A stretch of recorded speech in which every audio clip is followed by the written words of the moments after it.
2025년 12월 28일 영광의 다름질 송년 주일 예배에 동참해 주신 모든 분들께 진심 어린 감사를 드립니다.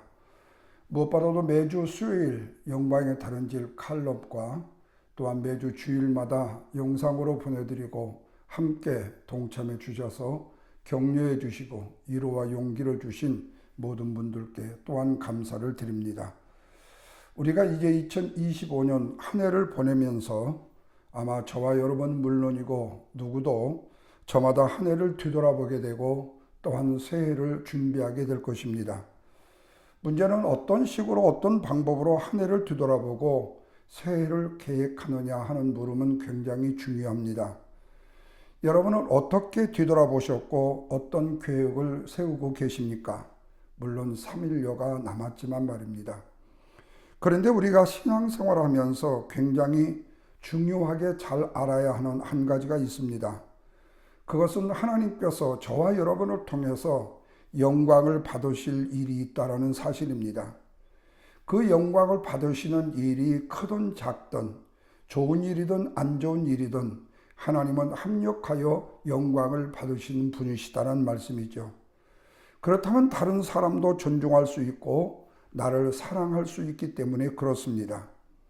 문제는 우리가 새로운 것을 어떻게 내 마음 속에, 내 생각 속에, 내 삶 속에 받아들일 수 있느냐 하는 것입니다. 오늘 본문의 말씀은 두 개의 비유가 나옵니다. 하나는 생배 조각과 낡은 옷의 비유이고 또 하나는 새 포도주와 낡은 가죽 부대의 비유입니다. 그러나 엄밀히 말해서 두 개의 비유가 같은 진리를 설명해 주고 있는 말씀의 비유라고 말할 수 있습니다. 그런데 예수님께서 왜 이 비유를 들어 말씀을 하셨는가에 대한 동기를 오늘 본문 14절은 이렇게 말씀합니다. 그때에 요한의 제자들이 예수께 나와 이르되 요한의 제자들과 바리새인들은 모두가 다 금식을 하는데 어찌하여 예수님의 제자들은 금식을 하지 않느냐는 질문을 했기 때문입니다. 그러자 예수님이 15절 말씀에서 이렇게 답을 하십니다. 혼인집의 손님들이 신랑과 함께 있을 때에 슬퍼할 수 있겠느냐고 말입니다. 이 말은 잔치가 한참 진행 중인데 금식하면서 슬픈 마음을 가질 수 있겠느냐, 다시 말하면 잔치집에 초를 칠 수 있느냐 하는 거죠. 여기서 예수님 당신 자신을 잔치집 신랑에 비유하시는 모습을 우리가 보게 되지요.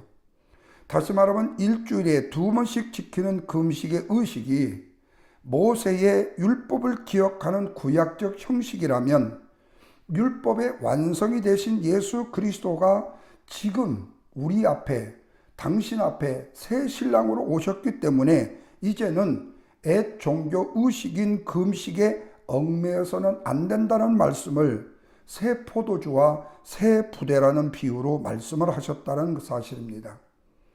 그런데 우리의 주변을 보면 자기의 생각, 내 생각과 같지 않고 내 생각과 자기의 생각과 같은 방법대로 행하지 않으면 모두가 다 틀렸고 모두가 다 잘못됐다고 이야기하는 사람들이 가끔 보게 되지요. 형태를 가지고 문제를 삼고 사람을 구분하거나 비판해서는 안 되는데 말입니다. 정말 중요한 것은 그 마음의 심령의 중심, 바로 마음인데 말입니다. 그래서 우리가 분명히 알아야 될 것은 다르다는 것과 틀리다는 것은 구별할 줄 알아야 된다는 겁니다. 그리고 설령 다르다고 해서 함부로 말하면 안 된다는 거죠.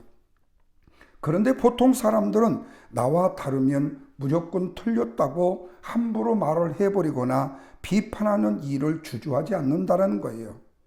그러나 하나님은 우리를 각자가 다 개성이 있고 성격적으로 다르게, 기질적으로 다르게 다 만드셨어요.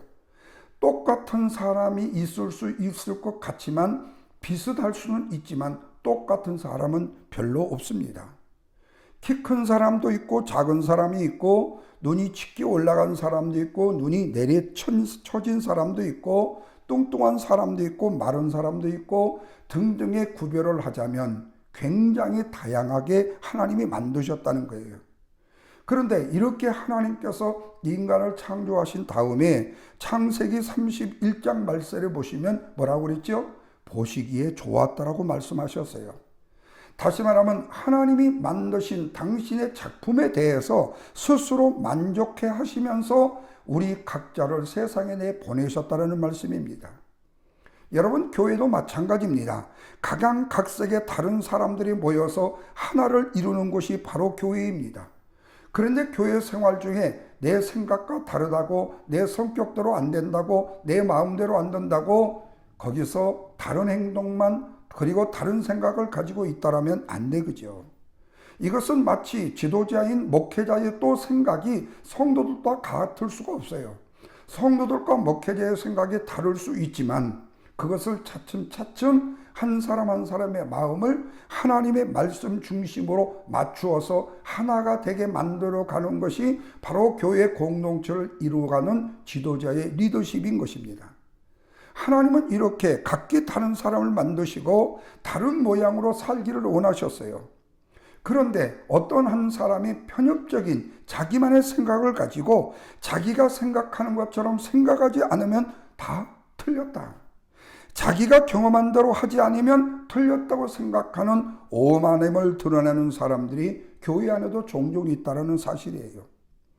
또한 한쪽으로 지나치게 치우쳐서 좁은 눈으로만 바라보고 억지를 부리는 사람들도 종종 있지요. 그러나 이런 사람의 생각은 결국 오만과 교만에 빠지게 되고 자신이 하나님인 것처럼 생각하고 판단하고 남을 정죄하는 잘못을 저지를 수 있다는 사실입니다.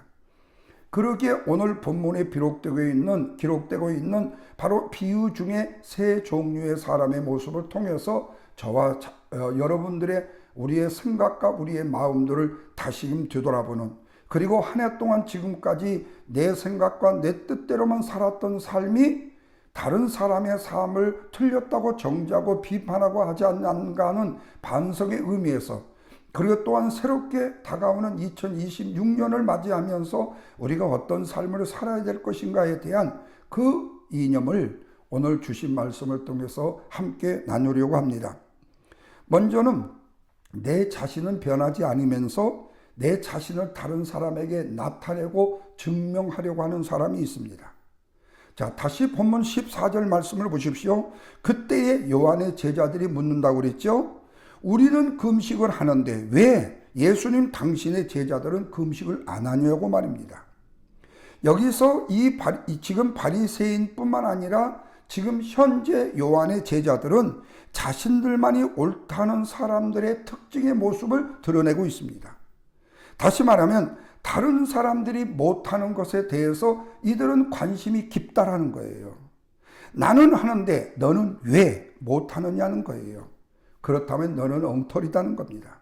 바로 이 말을 하고 싶은 것이 요한의 제자들의 생각이었습니다. 그러나 사실 이런 태도는 스스로 행동에 자신이 없기 때문에 남을 통해서 자기를 정당화시키려고 하는 사람의 모습의 태도인 것입니다. 그래서 질문의 때가 굉장히 중요한 것이에요. 한 번은 예수님이 마태의 집에서 세리와 죄인들과 함께 식사를 하고 있어요. 이를 본 바리새인들이 예수님께 어찌하여 당신은 세리와 죄인들과 함께 음식을 먹느냐고 비판을 합니다. 이때 주님은 그들을 향해서 내가 이 세상에 온 것은 의인만을 부르러 온 것이 아니라 죄인을 부르러 왔다고 말씀하시면서 그 자리에 예수님을 비판하는 바리새인들에게 면박을 주는 것은 아니지만 그들이 할 말을 이렇게 만들었어요. 여러분, 여기서 우리는 정말로 무서운 사람을 만나게 되어져요. 먼저는 누구냐? 굶은 사람입니다. 이 사람은, 굶은 사람은 먹는 사람만 보면 화를 내잖아요. 또 뭐 좀 할 줄 아는 사람이 두 번째 사람이에요. 못하는 사람은요 굉장히 혼쭐을 내버려요. 왜냐하면 나와 다르다고 무조건 정죄와 비판으로 나오는 사람의 대표적인 표징이기 때문에 그렇습니다. 그래서 예수님은 묻습니다. 그렇다면 묻겠다. 너희들이 금식이 어렵냐? 죄인과 식사하는 것이 어렵냐? 죄인과 식사하는 것이 더 어렵다. 그렇다면 비난을 받을 일이고 봉변을 당할 수도 있는데, 또 한 가지, 병나음을 받았다와 죄사함을 받았다 중에 어떻게 말하는 것이 어렵냐? 죄사함을 받았다는 것이 어렵다는 거죠. 그렇다면 예수님은 왜 이 말씀을 하시는 것일까? 바로 당신에게 죄사함을 주는 권세가 있음을 바로 바리새인들과 이방인 세계에 알리기 위해서요. 그렇다면 저와 여러분에게 묻습니다. 구제와 선행이 어렵습니까? 말씀 증거와 전도가 어렵습니까? 말씀 증거입니다. 구제와 선행은 이미 좋다고 칭찬을 하잖아요. 이 세상 사람들이 좋아하는 일이잖아요. 그러나 신앙에는 반드시 해야 될 일이 있어요.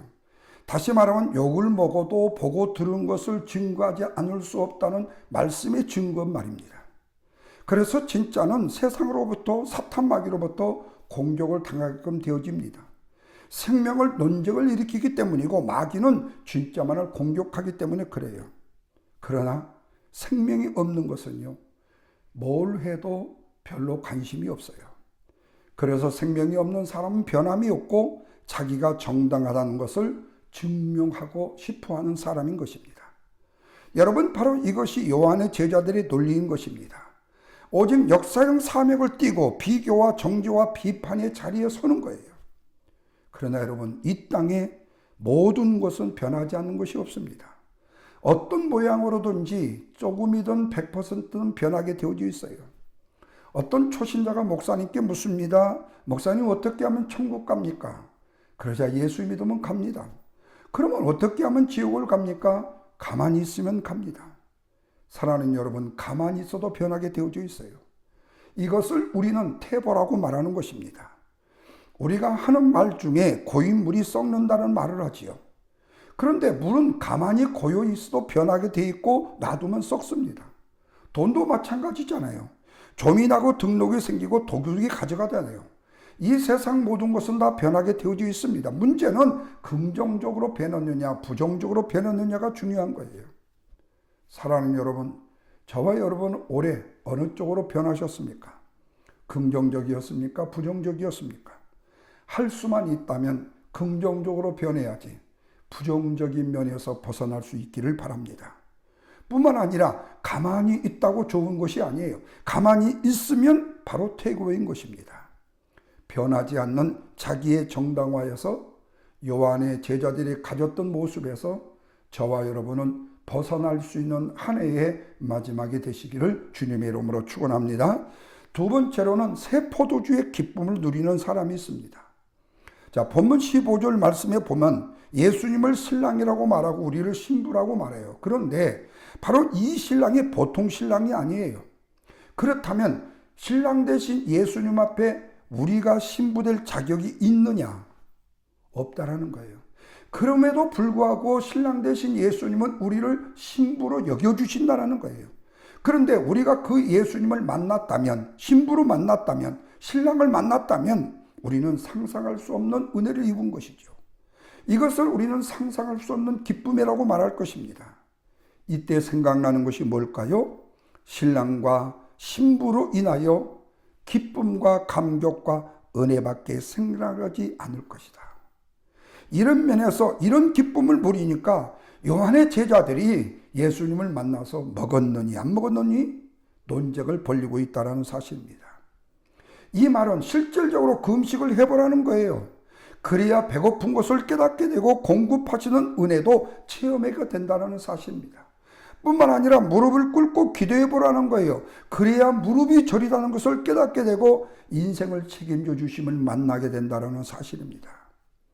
그래서 우리가 교회 안에서 선교하지만 말로만 선교하지 말라는 거예요. 여러분, 어떤 선교집에 보니까요, 네팔을 선교하시는 분이요, 작은 생선 한 토막을 이 네팔에서 먹게 되는데요, 3일 동안 입에서 비린내가 나는 일을 겪었다고 합니다.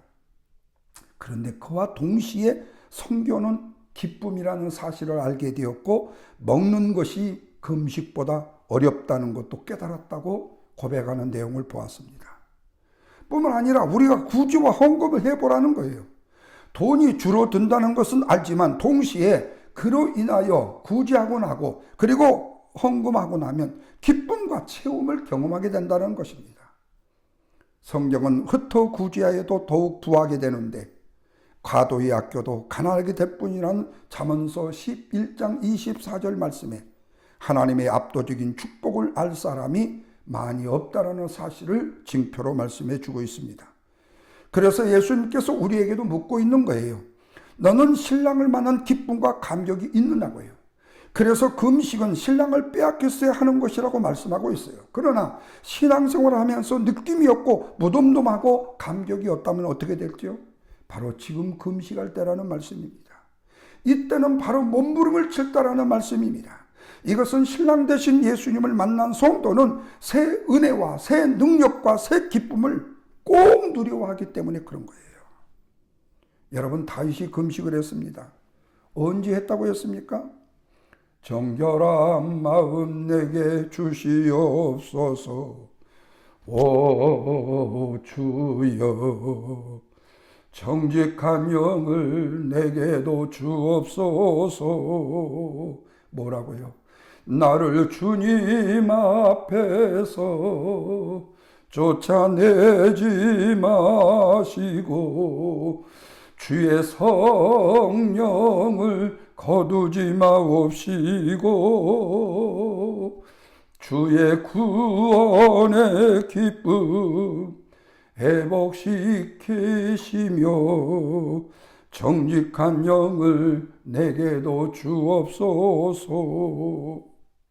여러분, 기쁨의 결핍이요, 몸부림치게 만들고 부르짖게 만들고 하나님 앞에 무릎을 꿇게 만든다는 사실을 기억하십시오.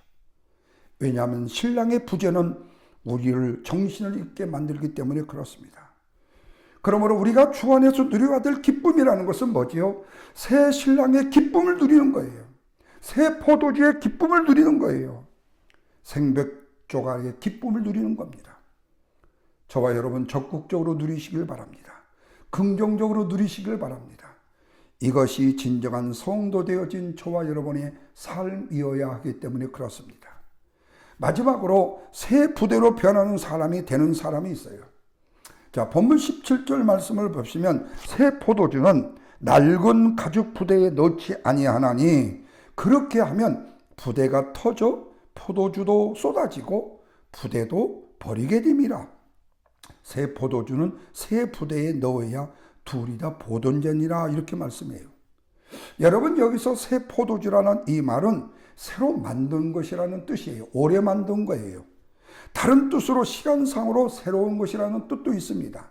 이런 면에서 봤을 때에 우리가 지난 2024년 그리고 2025년 중에 지금은 우리가 2025년을 살고 있지만 앞으로 사흘 나흘 후면은 우리는 시간상으로 달라진 2026년의 해를 살게 될 거예요. 자, 이런 면에서 새 포도주라는 것은 뭐지요? 농장에 있는 포도를 따서 사람들이 발효를 시키기 위해 새로 담은 포도주를 말하잖아요. 그리고 새 부대라는 이 말은 새로운 것이라는 뜻도 있지만 새로워진 것이라는 완료의 뜻도 있습니다. 그래서 포도주는 1차고 부대는 2차적인 거예요. 그러나 포도주가 없으면 부대가 필요 있어요? 없습니다. 다시 말하면 새 포도주는 예수님이요 복음이라는 말씀이에요. 그런데 새 포도주가 발효가 되면서 팽창하게 되죠. 이때에 낡은 가죽 부대는 늘어나지 않습니다. 왜? 이미 신축성이 없어졌기 때문에 새 포도주가 발효가 되면 어떻게 되죠? 빵 하고 터져버려요. 그러나 새 부대는 신축성이 있습니다. 마치 스판과 같이 늘어남이 있다는 거예요. 유연성이 있다는 거예요. 그래서 새 부대라는 것은 신축성과 유연성과 수용성을 소유함으로 예수님을 영접하는 마음을 뜻한다고 말하는 비유인 것입니다. 그리고 새 부대는 새 시도를 뜻한다는 말씀이에요. 사랑하는 여러분, 우리는 75세의 아브라함이 새 땅을 향해 나갔던 사실을 알죠. 그런데 당시에 아브라함이 20대면 이해가 돼요. 그러나 당시 75세는 안주할 때잖아요. 이제는 편안히 눕고 자자고 할 때잖아요. 마치 은퇴한 저 같은 사람의 모습으로 지금 40여 년은 목회하느라고 수고하셨으니까 목사님 지금은 쉴 때이십니다. 지금은 편안히 쉴 때입니다. 이런 말을 제가 듣기는 좋지만 실제로 저를 죽이는 일이죠. 그런데 하나님의 부르심에 의해서 새 시도를 해요. 75세가 되었는데도.